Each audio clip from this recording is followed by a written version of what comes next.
Night falls, shadows grow long, a chill wind whispers through the trees, carrying with it the scent of decay and the promise of something unseen.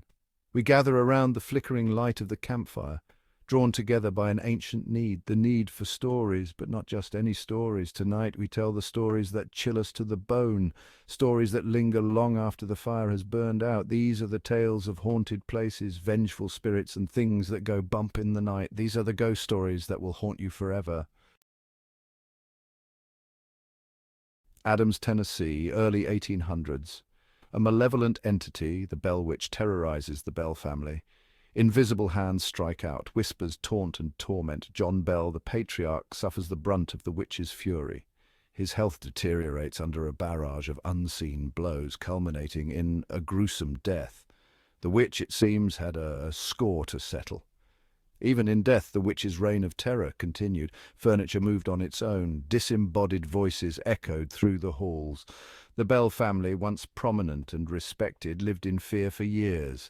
The Bell Witch's curse, a chilling reminder that some wounds cut deeper than the grave.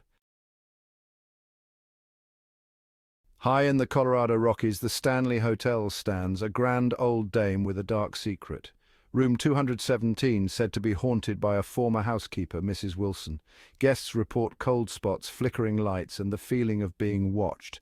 But the Stanley's horrors run deeper. Stephen King, inspired by the hotel's unsettling atmosphere, penned The Shining. The Overlook Hotel, a fictional stand-in for the Stanley, became a literary landmark of horror.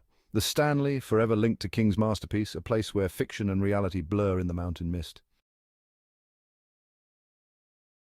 112 Ocean Avenue, a seemingly ordinary house in Amityville, New York. But beneath the surface, a darkness lingers. In 1974, Ronald DeFeo Jr. murdered his entire family within its walls. A year later, the Lutz family moved in, only to flee in terror after 28 days. They reported paranormal activity so intense, so terrifying, that it defied explanation. Green slime oozing from the walls, foul odors, cold spots, unexplained noises. The Lutz family's story, documented in the book and film The Amityville Horror, captured the public imagination. Whether a true story or a clever hoax, the legend of 112 Ocean Avenue continues to chill and disturb. Poveglia Island, a small island in the Venetian lagoon. For centuries, a place of exile, suffering, and death. Thousands of plague victims were quarantined here, their bodies burned on pyres or left to rot. Later, a mental asylum was built on the island, its patients subjected to cruel experiments and mistreatment. The island, soaked in death and despair, became a breeding ground for dark forces. Today, Poveglia Island is considered one of the most haunted places on Earth. Fishermen avoid its shores, fearing their nets will come up filled with human bones. Those who dare to visit report feeling a crushing sense of dread, hearing disembodied screams and seeing shadowy figures lurking in the decaying buildings. Poveglia Island, a stark reminder that some places are best left undisturbed. Across countless cultures, the story of the vanishing hitchhiker persists, a chilling tale woven into the fabric of our collective fear. A lone driver, traveling a desolate road late at night, encounters a solitary figure thumbing a ride. Often a young woman dressed in white, her eyes reflecting a deep sadness. She whispers directions, her voice barely audible above the hum of the engine. Upon reaching the destination, the driver turns to find the passenger seat empty, gone, vanished without a trace. Some say these ghostly hitchhikers are souls unable to find peace, forever searching for a way home. Others believe they are harbingers of doom, their appearance is a warning of impending tragedy. Whatever the truth may be, the legend of the vanishing hitchhiker remains a chilling reminder that not all who wander are lost, and some journeys lead to destinations beyond the realm of the living. Chicago's Archer Avenue, a ribbon of asphalt winding through the city's southwest side, holds a haunting secret: resurrection. Mary, a young woman in a white dress and dancing shoes, is said to roam this road seeking a ride home from a night cut tragically short. Legend has it that Mary, after an evening of dancing at the nearby O. Henry Ballroom, died in a car crash on Archer Avenue in the 1930s.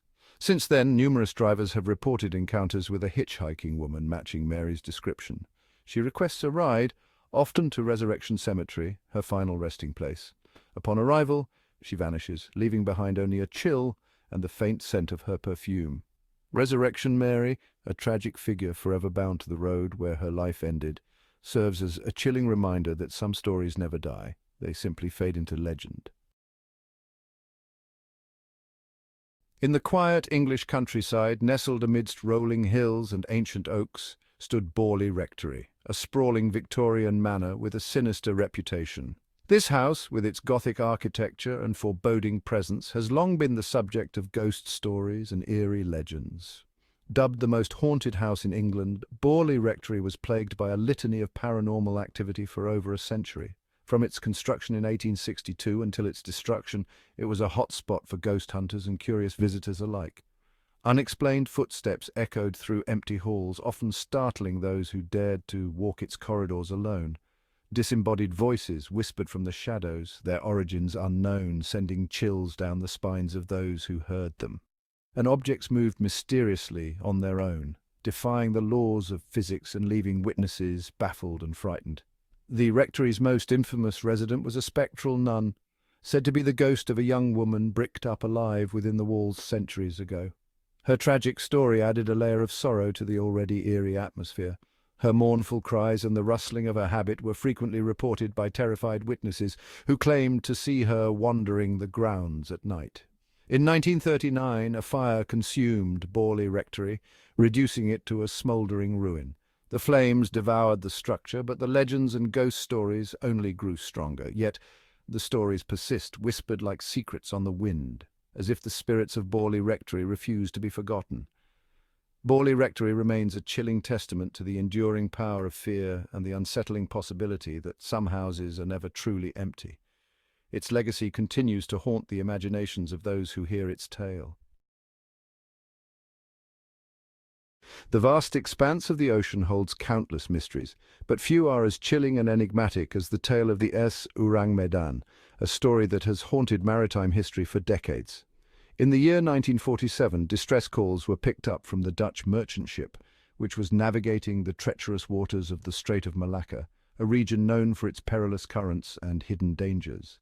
The messages, garbled and frantic, spoke of the crew dying one by one under mysterious circumstances. Their final words, a chilling whisper over the static-filled airwaves, were simply, "I die." When rescuers finally boarded the Orang Medan, they were greeted by a scene of unimaginable horror and confusion. The entire crew lay dead, their faces contorted in expressions of sheer terror, their eyes wide open as if they had witnessed something beyond human comprehension, something that had frozen them in their final moments. Even the ship's dog was found dead, frozen in a snarling pose, adding to the eerie and unsettling atmosphere that pervaded the vessel. As the rescuers attempted to tow the Orang Medan to port, a sudden and inexplicable explosion occurred, causing the ship to sink beneath the waves, taking its dark secrets with it to the ocean floor.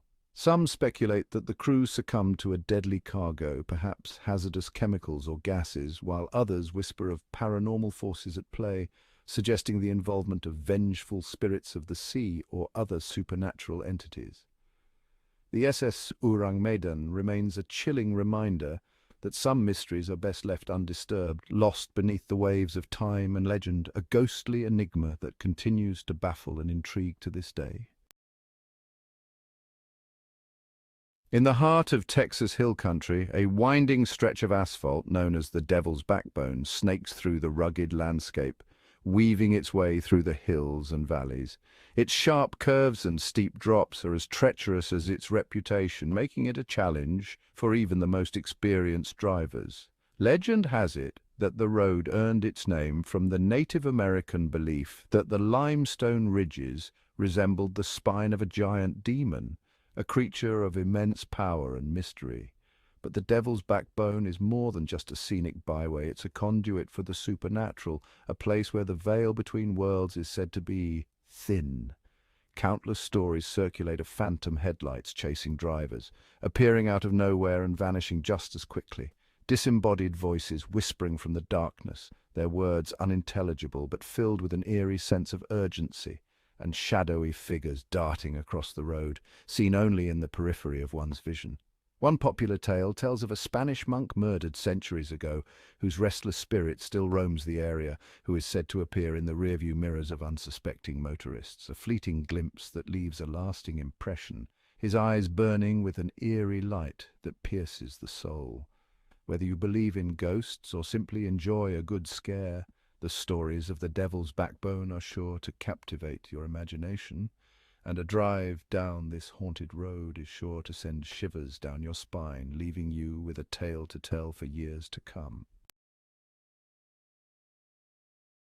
As the fire crackles and the embers glow, we are left with a lingering sense of unease.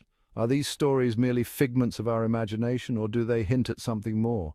Is there a realm beyond our own, where spirits walk and the dead refuse to stay buried? The answer perhaps lies within each of us. For in the shadows of our doubts and fears, the possibility of ghosts takes root. And in the quiet moments when the wind whispers and the shadows dance, we are left to wonder, what if?